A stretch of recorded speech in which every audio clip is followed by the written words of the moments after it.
Alright mga kapatid, Australia mga kapatid, no, kinukundina ang panibagong ginawang pangaharas ng mga eroplano ng China sa kanilang eroplano mga tol. Ang balita mga tol, ayon dito sa report is nagpakawala daw ng mga flare etong mga fighter jets ng China at nagsagawa ng mga dangerous maneuver.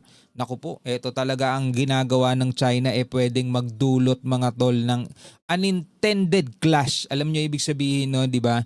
Yung hindi inaasahan at hindi naman sinasadya pero dahil sa kanilang ginagawa pwedeng magmitya ito ng kaguluhan mga tol. Ito panoorin natin mula rito sa Times of India. Sabi rito, Chinese fighter jets attacks and fires at Australian aircraft in dangerous aerial clash. No, panoorin natin to mga kapatid. Bago natin to simulan, syempre huwag niyong kalimutan mag-subscribe. Click niyo na rin ang notification bell para ma-notify kayo pag may mga binibigyan tayong reaction video tulad nito, mga commentary. At kung ikaw naman ay nanonood sa ating Facebook page, no, huwag niyong kalimutan mag-follow and like. Maraming salamat sa lahat ng mga bago nating kasama. At syempre sa mga matatagal na, no, maraming salamat din sa patuloy na pagsama sa akin dito at pagbibigay ng komentaryo sa mga nangyayari sa loob at labas ng ating bansa. Huwag na natin patagalin to, panoorin na natin to mga kapatid. Ano na namang ginawa ng China? Yan o, Australia blast China for dangerous aerial move.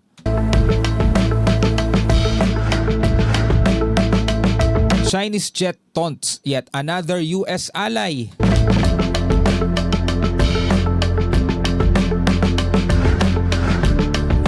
Sabi rito, ano to lumabas to October 20, 2025.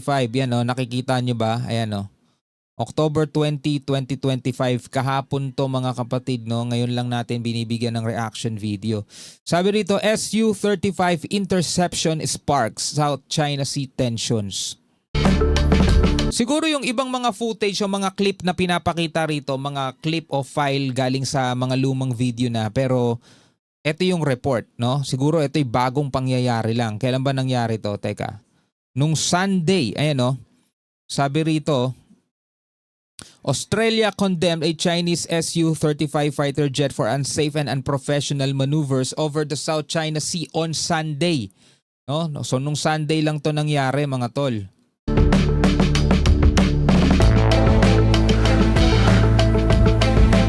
Australian Poseidon shadowed by Chinese fighter. No, sinundan sila, binuntutan.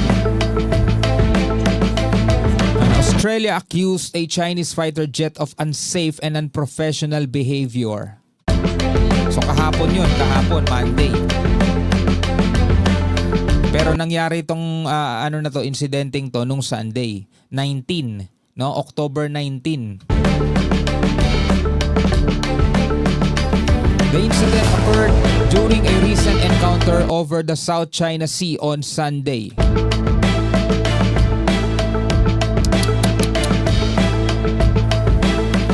Australia's Defense Department said a RAAF PA-8 Poseidon was on surveillance patrol.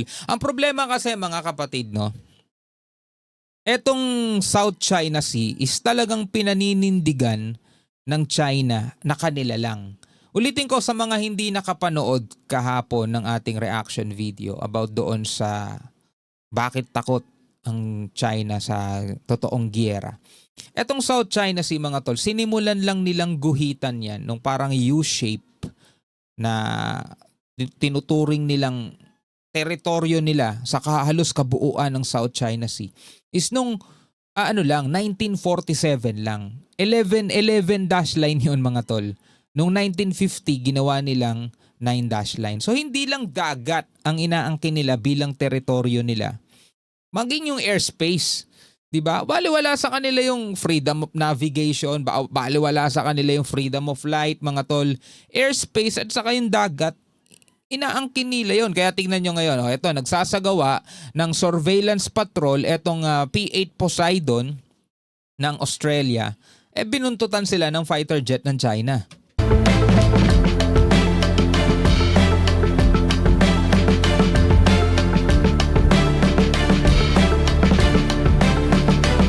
The P-8 PLA was conducting a maritime patrol when the Su-35 jet intercept happened.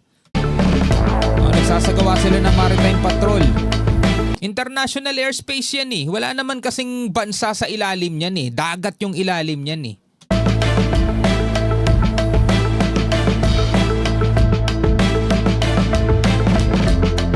So sabi rito ng Australian Defence Ministry, the PLAAF aircraft release flares in close proximity to the RAAF P-8A aircraft, yung Poseidon yun. This was an unsafe and unprofessional maneuver that posed a risk to the aircraft and its personnel. Kasi nga naman mga kapatid, alam naman natin kung gaano kadelikado yun eh. Kapag yung flare na pinakawalan ng isang fighter jet is tumama o pumasok doon sa mga propeller, mga hélice ng mga aircraft, talagang pwedeng magdulot ng ano yun, ng panganib, lalo-lalo na doon sa mga piloto. At pwedeng magsumiklab o pwedeng pagmulan ng bakbakan.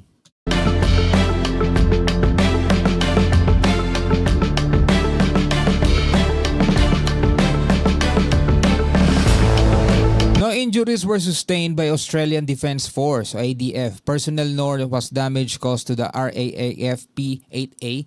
The safety and well-being of ADF personnel continues to be our utmost priority. So wala naman daw nasaktan.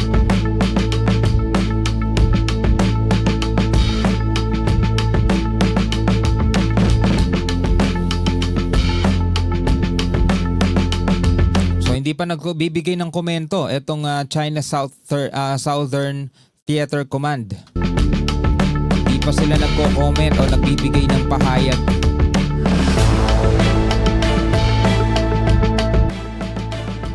Canberra is the latest US ally to criticize Beijing's military actions.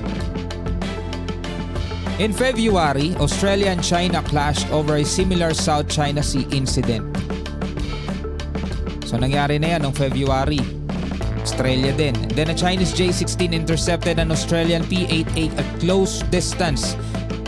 Eto siguro yun yung clip na yan, no? Talagang lumapit eh. China claimed it took legitimate measures to expel foreign aircraft at that time. Yan ang sabi ng China, mga tol. Legitimate measures daw yun para paalisin, to expel o itaboy ang foreign aircraft at that time. Hindi naman yan dumaan sa mismong bansa nila, hindi naman din dumaan sa airspace nila. Dito naman yan dumaan sa South China Sea. Kaso nga, inaangkin nga nila yung kabuuan na yun eh. Bagamat sila'y lumagda doon sa UNCLOS na igagalang, irerespeto ang mga exclusive economic zone ng ibang bansa, bagamat natalo sila doon sa 2016 arbitral ruling kung saan pinapawalang bisa o walang basehan yung kanilang 9-dash line, hindi nga nila kinikilala yun eh. Diba? Matigas nga talaga sila eh. Kaya eto, patuloy nilang ginagawa. Beijing claims most of the South China Sea as its territory disputed by others. Regular confrontations occur in the area due to these territorial disputes. Regular na nangyayari mga ganyang confrontations dahil nga sa kanila. Kaya nga kung titignan mo, sila ang ugat eh, di ba? Encounters increase risk of accidents sparking armed clashes, expert warns. O yan, no? Yung mga encounters na to, yung mga ganitong klaseng kaganapan, pwedeng magpataas ng posibilidad, mga kapatid, ng aksidente na pwedeng maging mitya para magkaroon nga ng digmaan. Yan ang sabi ng mga eksperto.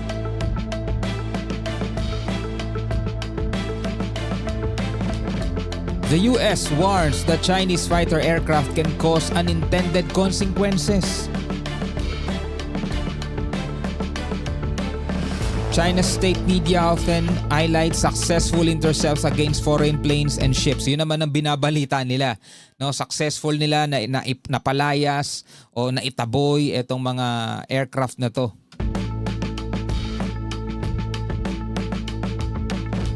Early October, CCTV aired a segment showing a Chinese pilot intercept foreign jets. So eto yun, October lang. The pilot claimed he inverted his aircraft just 30 feet from another canopy. Sa Canada ata yun mga tol, nabigyan na rin natin ng reaction video yun eh.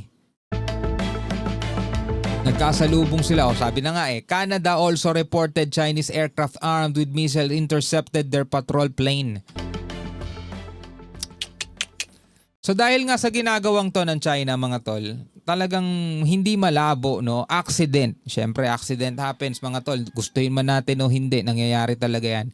Once na meron talagang na-aksidente dyan, pwedeng pagmulan to ng kaguluhan na baka pagsisihan din nila mga tol yung mismong aksyon na ginagawa nila. So bilang mga Pilipino, ano ang inyong masasabi rito? Comment na lamang kayo sa ibaba. Hanggang sa muli mga kapatid, ako nga pala si Shobaldi. Peace out.